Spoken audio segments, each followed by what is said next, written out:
स्वागत है। मैं हूं सीमा झा। दरभंगा जिला 142वां स्थापना दिवस की तैयारी को लेकर जिला अधिकारी डॉक्टर चंद्रशेखर सिंह की अध्यक्षता में समाहरणालय सभागार में बैठक आयोजित की गई, जिसमें सभी वर्गीय उपसहमर्ता एवं पदाधिकारियों ने भाग लिया। वहीं 2 दिवसीय कार्यक्रम में सांस्कृतिक कार्यक्रम, कवि सम्मेलन, चित्रांकन प्रतियोगिता, खेल आदि का आयोजन किया जाएगा। गौरतलब है 31 दिसंबर एवं 1 जनवरी को स्थापना दिवस मनाई जाती है।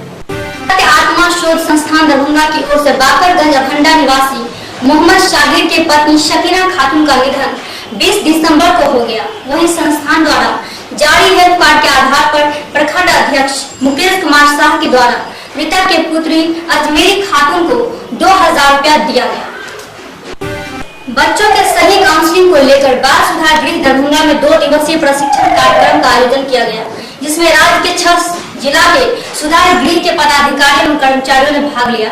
कार्यक्रम का उद्घाटन डीएसपी दिलवाज अहमद ने दीप प्रज्वलित कर किया। इस संदर्भ में बाल संरक्षण पदाधिकारी दिनेश कुमार ने पूरी जानकारी प्रदान किया।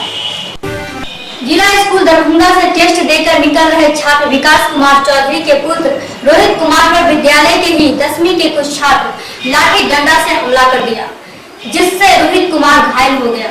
वहीं रोहित कुमार का इलाज डीएमसीएच में चल रहा है। वहीं दूसरी तरफ विवाद का कारण रैगिंग बताया जा रहा है। नवजात बच्चों की मृत्यु दर में कमी लाने को लेकर डीएमसीएच के शिशु विभाग में 2 दिवसीय कार्यशाला का आयोजन किया गया। वहीं कार्यक्रम का उद्घाटन अस्पताल अधीक्षक डॉक्टर संतोष मिश्रा ने दीप प्रज्वलित कर किया। प्रशिक्षण कार्यक्रम में 6 जिला के शिशु रोग विशेषज्ञ ने भाग लिया। इस मौके पर डॉक्टर के मिश्रा, डॉक्टर रिजवान हैदर, डॉक्टर ओम प्रकाश आदि उपस्थित थे।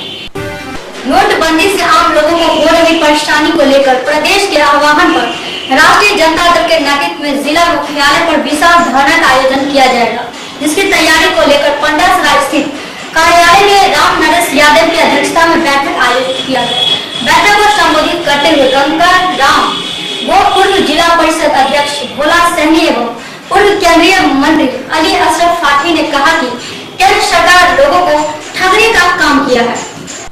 पूर्व घोषित कार्यक्रम के तहत अभिभावक मंच की ओर से मिथिला विश्वविद्यालय के धरना स्थल पर 1 दिवसीय धरना दिया गया, जिसकी अध्यक्षता डॉक्टर कमरुल एवं सचिव नियाज अहमद ने मिलकर धरना पर बैठा।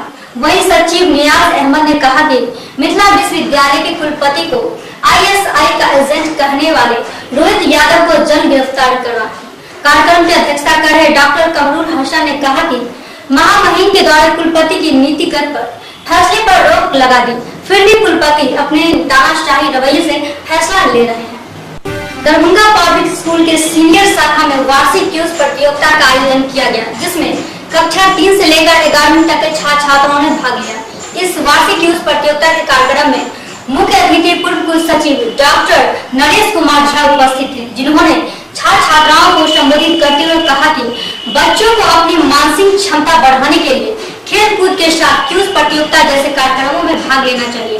वहीं स्कूल शिक्षा सलाहकार विशाल कुमार ने पूरी जानकारी दी। कादिराबाद से बस स्टैंड को दिल्ली मोड़ जाने का रास्ता साफ हो गया है। नवनिर्मित बस प्राप्त को नगर निगम को निःशुल्क हस्तांतरित करने को लेकर डीएम ने नगर आयुक्त पत्र लिखा है। पत्र में बस स्टैंड का रखरखाव एवं संचालन आदि नगर निगम स्तर से ही होना है। गौरतलब है कि 22 दिसंबर को बोर्ड की सामान्य बैठक होना है, जिसे सदन से मुहर लगाने की संभावना हो सकती है। ललित नारायण मिथिला विश्वविद्यालय के कुलपति आवास पर बुधवार को अविशद की बैठक आवासीय कार्यालय सभागार में हुआ, जिसकी अध्यक्षता कुलपति प्रोफेसर साकिब कुशवाहा ने किया। इस बैठक में 12 कार्य सूचियों पर चर्चा हुआ।